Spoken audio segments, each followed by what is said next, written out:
Hello everybody, welcome to T.U.B Investing Research platform. This is my latest platform that I will share my research on. I hope all of you will support me.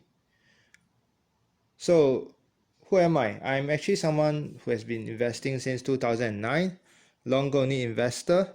I also created a scorecard method which is shared on my fundamental scorecard website. I also have a Telegram group which you can see on the link below. As well as I'm a blogger, you can read my blog as well. So today I'm going to share the question on everybody's mind: to buy or not to buy. Many gurus have spoken and many have said to buy. Others have said to not to hold on to your liquidity and wait for the next crisis to come along, because the market and the economy is not moving in parallel. So from what I read, basically the conclusion is that many of them have also said that to buy in slowly and in trenches. However, there's a sub-conclusion in all the explanation where most of them did not explicitly stated but said that there could be a potential global crisis coming along in future and we should be prepared for it. And this can be seen in the latest result in all the US banks. The first quarter results has been rough because there are some reserve building by them. So if you look through different transcript, you can see that Bank of America has a loan loss reserve of 3.6 billion, Citibank has a credit reserve of 4.9 billion, and Wells Fargo actually has a provision expense of about 4 billion. On the other hand, Goldman Sachs has reported 2 to 3 times normal trading volume and has been maintaining very high level of engagement across all stakeholders, from corporates to individual. This could be one of the reasons why the market and the economy is moving in different directions. As you can see, the jobless claim in America is increasing on a monthly basis, although increasing at a lower amount, but it's still significant. A lot of people that are unemployed currently. Now, for another company, Johnson & Johnson, their EPS and revenue has already beaten guidance, and they have actually even increased their dividends. This is totally different from how the banks are reacting to this economy. And it makes us wonder why. Why? Probably one way is that, as per what Peter Lynch have said, you only buy the companies that people always buy their products for. For me, could be one of the explanation on why Johnson & Johnson has been reacting different from the other companies in the banking sectors. So with that, my plan is actually right now, I will still continue to buy in small batches, maybe probably monthly or weekly, and allow my liquidity to drag to July or August. And probably I'll use some Singapore saving bonds to preserve some cash for later. And as of now, if the market keep rising, I'll probably sell off some companies as well if the target price is hit. After talking about the economy and the market, and explain what I intend to do, let me go through one of the company that I've researched and I've also invested in. It's the company that manufactured Gardenia. So why I'm talking about this company? This is because if you remember what I talked about just now with Johnson & Johnson and the banks, how the economy is reacting, I believe this product is similar. This company is slightly similar to Johnson & Johnson, where the Singaporeans are buying the Gardenia bread on a weekly basis at least, and whether is it a crisis or not, we will continue to buy this bread. And in that sense, I believe there's a moat in terms of this product. And currently right now, I don't think a lot of people is looking at this company, as in I don't see a lot of interaction about this company, and that's the reason why, which I'll explain later.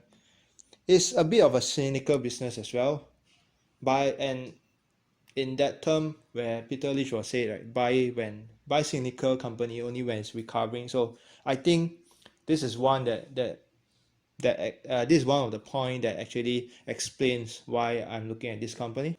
So this company has actually 3 different revenue sources: one from bakery, one from primary production, which basically pig farms, and one from distribution and warehousing. 2016 and 2017, there are some changes where the company has sold 20% of Gardenia Bakery in KL for a net exceptional gain of 59 million. So with that, many people may say that there's differences in the revenue uh, in 2017 when if you compare with the previous years of revenue as well as net profit. Next two slides, we will talk about the stats throughout the last 4 years from 2016 to 2019, where you can see the main contribution to the changes in the revenue and EBITDA for the group has been primary production, especially between 2017 where the EBITDA was 23 million, all the way dropping to 1.1 million in 2018. Before we continue, we should look at bakery. One of the thoughts is that the changes in the cost of wheat will cause the changes in between the revenue and the EBITDA for the bakery. However, from what we see, the price of wheat has been increasing. However, the EBITDA has been also increasing for bakery. So my assumption is that probably the cost of wheat is not a significant contribution to this to the price of the gardenia bread for or the bakery, or maybe on the other hand the demand is inelastic, thus the changes in the cost of wheat did not change the EBITDA significantly. With that, we wanted to also take a look at the 2018 primary production. Why was there such a significant drop in EBITDA? So in the 2018 annual report, it was stated that EBITDA, the cost of feed to the pigs has increased significantly as there was droughts. So with that, the farmers can't sustain this increased cost, and so there was less a reduction in the production. So this resulted in all the EBITDA to decrease, mainly due to the cost of feed. However, in 2019, if you look at it right, the volume has increased in 2019. The volume of pigs have increased, the feed price has increased. However, the pork price has increased as well. You know, this is because of the African swine flu during the festive season, and 70% of the pigs of the world is gone. So with that, I think this has helped with the recovery of the primary production in 2019. For distribution, right, the group distribution and warehousing was impacted by a ammonia leak at the fishery port road in January 2018. This affected the business for 6 months. And if not for this incident, right, the performance of this sector in 2017 would have been better. The drought in Australia has also impacted the primary production and also the dairy product of the Ben's group, Ben's Food. This has also caused distribution revenue to be affected. Nevertheless, in 2019, the growth of priority brand products, in particular Count Head brands, has contributed to 50% of the turnover in Ben's Food business. So having known more about the company and the group over the last 4 years, let's look at some of the catalysts for this company moving forward. With COVID-19 crisis, I believe there's a boom in the product sale when more people will buy bread as well. It's one of the staple and it's one of the essential foods for basically the general public. In Malaysia, factories are operating at full capacity and they're sold out. You know, Gardenia said that they are unable to increase bread supply anymore. And another catalyst that I've talked about, 84% of the shares is within the 15 shareholders, and this indicates a lack of liquidity. And if you look at the chart, right, the bottom has been 55 cents. So to me, it actually signal that, you know, with this lack of liquidity, those that want to sell will have sold, and then the bottom of the pricing is probably around 55 cents. On the other hand, another catalyst is the potential upcoming dividend of 5 cents. 4 cents has been declared, but I was just wondering if there's an additional 1 cent in the upcoming interim report in July, August. If there is, it could be a 5 cents dividend. Furthermore, this is supported by dividend from Gardenia Bread from KL, where they actually paid 6 million of dividend in 2019 to this company. There's also another potential en bloc of the Fook Hai building, where the company owns about 5.5% of it. Other catalysts that wasn't in the slides is the potential sale of the primary production company where it was reported in around 2019. It stated that the revenue that they plan to achieve in 2020 is 419 million, as well as an EBITDA of 43 million. There was also the potential listing of the Gardenia Bread KL in 2026, in the note stated in around 2019. However, these two, in view of the COVID-19 as well as the long holding period until 2026, I wouldn't look deeply into these two catalysts. So having talked about the catalysts, let's look at the relative valuation that I came about. The primary production company, Riverleo, was actually planned to be IPO at around 190 million to 240 million, so I come up with a conservative estimate of 150 million.